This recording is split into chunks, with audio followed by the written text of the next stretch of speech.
Okay, so that gives us a start into the cognitive distortions. I hope this is helpful for you so far, because we have 14 more to go. So the next one I'd like to cover briefly is the cognitive distortion of blaming. For suffering, someone must be responsible. Who's to blame? It's like once we assign blame, then we've solved the problem. But blaming others for things that are our own responsibility puts us in a victim role. For instance, if something happens and I have a problem at work and I blame somebody else for the problem, then it's like I haven't changed anything. Not at all. I just blamed them. Now I can be angry and pissed off and resentful and because they should not have done that. All right? Okay. So the way out of blaming is a little mantra that goes like this. I'm responsible, I'm responsible, I'm responsible, I'm responsible. And we keep repeating that even if we have to do it through gritted teeth. I'm responsible, I'm responsible. Because there's kind of two places to be. We can either be responsible, which gives us power, or we can be a victim. And the victim role is very often found in people that are blaming other people for things that are their responsibility. And when you think about it, as adults, we're responsible for everything in our lives. The guy that was complaining about his wife and, oh, she should have done this and she should have done that, and she's not meeting my needs and blah, blah, blah. And it's her fault that I'm feeling miserable and unhappy and everything else. Well, and he says, how can I be responsible for that? That's her behavior. You're responsible for your reaction to it. You're responsible for your attitudes about things. We are totally, as adults, we are totally responsible. And if we don't take responsibility for our lives, we are constantly in a victim role. Other people are doing it to us. Other people are making our life miserable. Other people are responsible for, you hear it very often with the statement of, you make me so angry.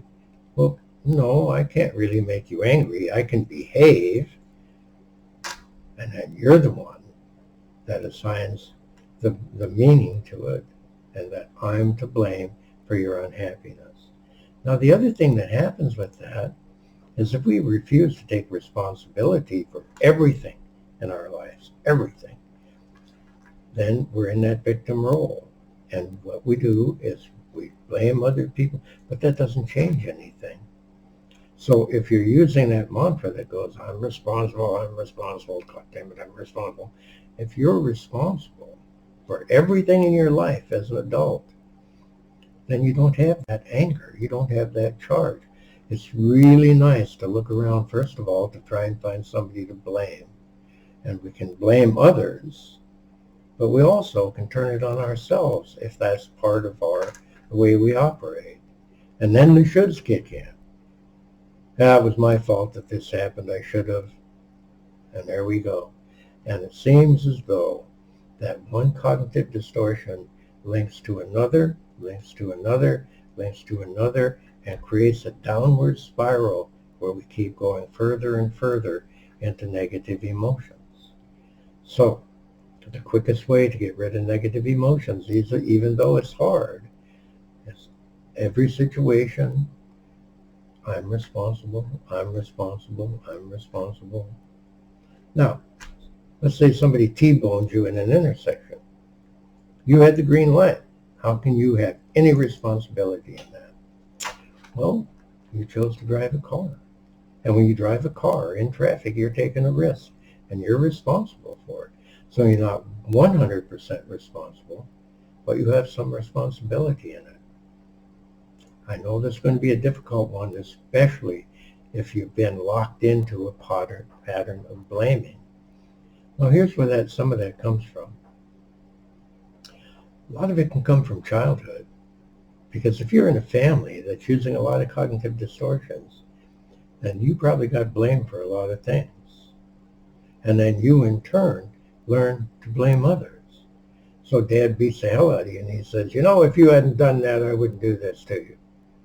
Well, he's blaming you for his emotional states. And then you learn to do that. You pick up those same characteristics, and you go off through life and you're blaming other people. I had this one client that was complaining about her work, and she said, they're just not fair, which is another cognitive distortion. It's just not fair. You know, I've done everything I could. I said, well, do you make it to work on time every day? Well, no, usually I'm late because I have to get my child ready for school, etc., etc. I said, well, have they tried to accommodate that in any way? She said, well, yeah, they made it so if I didn't have to come into work at 8 o'clock, I could come in at 9 or 10, as long as I put in my 8 hours. So when they moved it from 8 to 10, you weren't late anymore, right? Well, no, I was still late, but, you know, I had a lot of things to do, and so what she was doing was blaming them, quote unquote, or they, for demanding that she show up for work on time.